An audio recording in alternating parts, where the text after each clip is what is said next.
Muchas gracias, presidenta. Señorías, nos encontramos ante un nuevo asalto a la Constitución. La ley trans, que además de inconstitucional, se solapa y colisiona con muchas leyes, una de ellas que hemos aprobado, que han aprobado ustedes este mismo año, que es la Ley de Igualdad de Trato y No Discriminación, y además también se solapa y se colisiona con otras de otras comunidades autónomas. Es lo que ustedes denominaban, del propio Ministerio, como una diarrea legislativa. Es decir, ¿no tienen bastante con la ley del sí es sí? ¿No les ha parecido bastante, señorías? Porque en la ponencia que nos reunimos hace muy pocos días tan solo tuvimos 2 horas. Ni siquiera se calendaron los trabajos, ni siquiera se organizaron cómo se iban a hacer. Y ahora, de repente, nos encontramos en la comisión cuando ya digo que no ha habido ni siquiera un debate en la ponencia. Pues bien, tampoco también solicitamos comparecencias y tampoco se aprobaron, se nos denegaron. Esta ley, señorías, se basa en una gran mentira que trata de abolir la realidad sobre el ser humano con la autodeterminación de género. Impone teorías falsas muy peligrosas para la infancia y la juventud y también critica injustamente a la sociedad española. Dicen ustedes que es una ley para la igualdad real y efectiva de las personas trans y para la garantía de los derechos de las personas LGTBI. De donde se infiere que un tipo de personas que ustedes clasifican por su orientación sexual o que padezcan disforia de género no tenían derechos en España hasta que ustedes acudieron a su rescate. Y eso simplemente es mentira.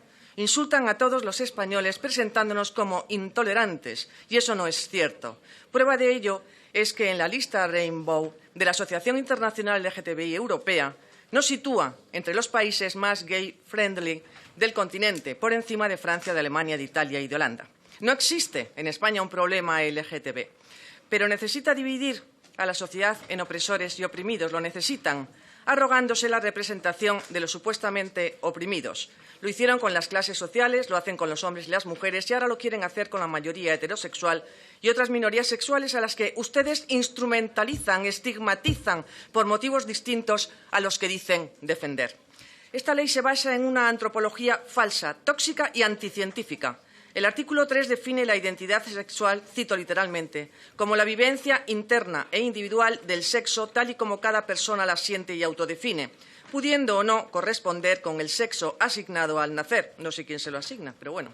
Y la expresión de género es definida como la manifestación que cada persona hace de su identidad sexual. Estas definiciones, señorías, no se basan en la ciencia o la medicina, sino en la llamada ideología de género que intenta sustituir el concepto de sexo biológico por el de género, entendido como vivencia subjetiva o constricto cultural. Pero no elegimos nosotros, ni construimos o vivimos internamente nuestra identidad sexual. El sexo es una realidad biológica. La humanidad, como todas las especies, ha sido creada y dividida en machos y hembras. La identidad masculina o femenina está impresa en todas y cada una de nuestras células por los cromosomas XX o XY y en nuestro cuerpo por los órganos genitales y los gametos masculinos o femeninos que estos producen. Y por mucho que ustedes se empeñen en cambiar esa realidad, no lo pueden hacer. Lo que existe, señorías, es la disforia de género, un trastorno psicológico que lleva a la persona a no sentirse cómoda con su sexo. Es una patología reconocida por la Organización Mundial de la Salud desde los años 60 y que también se denomina síndrome de Harry Benjamin.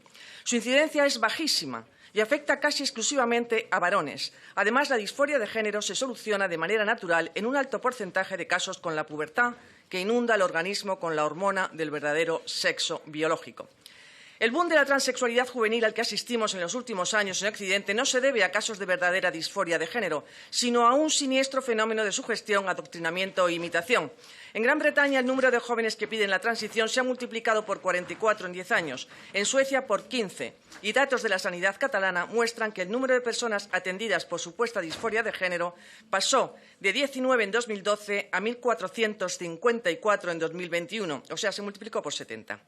Niños y adolescentes que padecen otro tipo de problemas, por ejemplo, trastornos del espectro autista, inadaptación familiar, baja autoestima, etcétera, se topan con una cultura ambiental que a través de influencers de YouTube o de charlas de activistas en la escuela les dice que quizás su sufrimiento se deba a que sean chicos atrapados en cuerpos de chica o viceversa. Muchos caen en la trampa de que el cambio de sexo será la solución para sus problemas, aún sin antecedentes de disforia de género. En Estados Unidos, la investigadora Abigail Shrier ha comprobado que especialmente las chicas se influyen entre sí. Una da el paso de la transición y unos meses después le siguen otras chicas de su pandilla.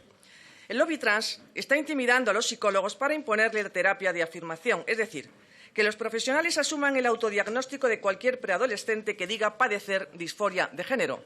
Es una aberración que va a destrozar a muchos jóvenes, como han escrito los profesores Errasti y Pérez Álvarez.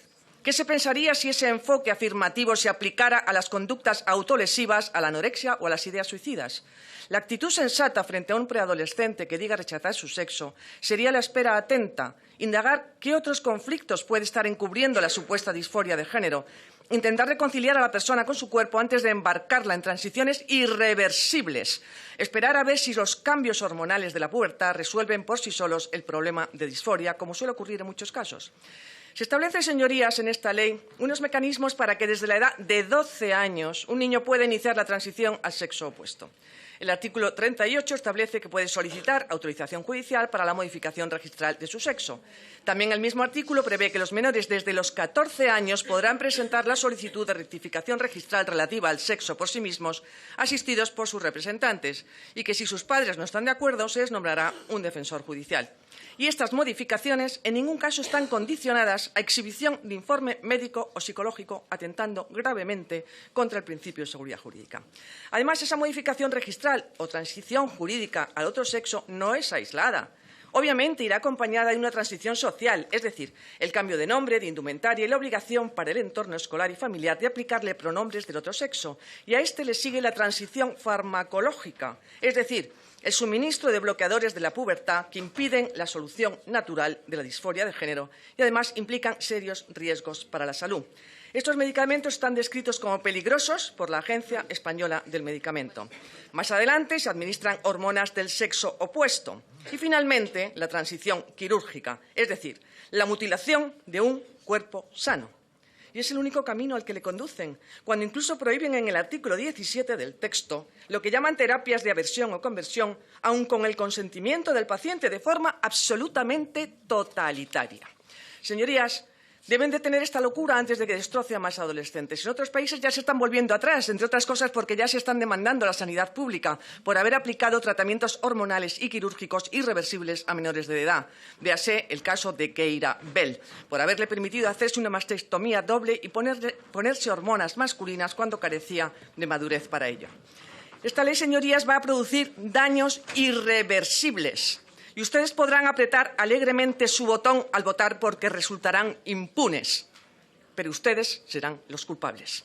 Esta ley va a abrir las puertas de las escuelas a activistas que dirán a los niños que quizás estén atrapados en el cuerpo equivocado. Por ejemplo, el artículo 24 prevé programas de información dirigidos al alumnado. Esta ley va a adoctrinar a toda la sociedad española en la mentira de que la identidad sexual no coincide con el sexo biológico y que podemos elegir o construir nuestro género. El artículo 6 prevé campañas de sensibilización, divulgación y fomento dirigidas a toda la sociedad. Y el artículo 22 impone contenidos de diversidad sexual en la formación inicial y continua del profesorado y el artículo 20 en el currículo de las distintas etapas educativas. Esta es también una ley que va a poner en peligro al deporte femenino, pues el artículo 26 abre la puerta a la posible participación de hombres biológicos en la categoría de mujeres. Es una ley que establece un sistema totalitario de adoctrinamiento de toda la sociedad en una antropología errónea. Una ley que socapa de protección de la diversidad destruirá precisamente toda diversidad de pensamiento para imponer sus dogmas. Y termino, señorías, expresando mi sorpresa sobre el apoyo, sobre todo, de las diputadas, porque no entiendo cómo cualquier diputada que diga ser feminista puede aprobar un texto como este, que lo que niega es la propia identidad femenina. Es una ley que atenta contra el principio de igualdad, el de interés superior del menor y el de su salud, la seguridad jurídica, la obligación de la neutralidad del Estado, el derecho de los padres a educar a sus hijos según sus convicciones, entre otros. Es claramente inconstitucional. A nosotros, señorías, nos van a tener siempre enfrente ante la imposición de sus dogmas, mentiras y obsesiones, defendiendo la libertad de pensamiento, la naturaleza humana, la adecuada educación de los niños, el derecho de sus padres a educarles y, por supuesto, el sentido común. Muchas gracias.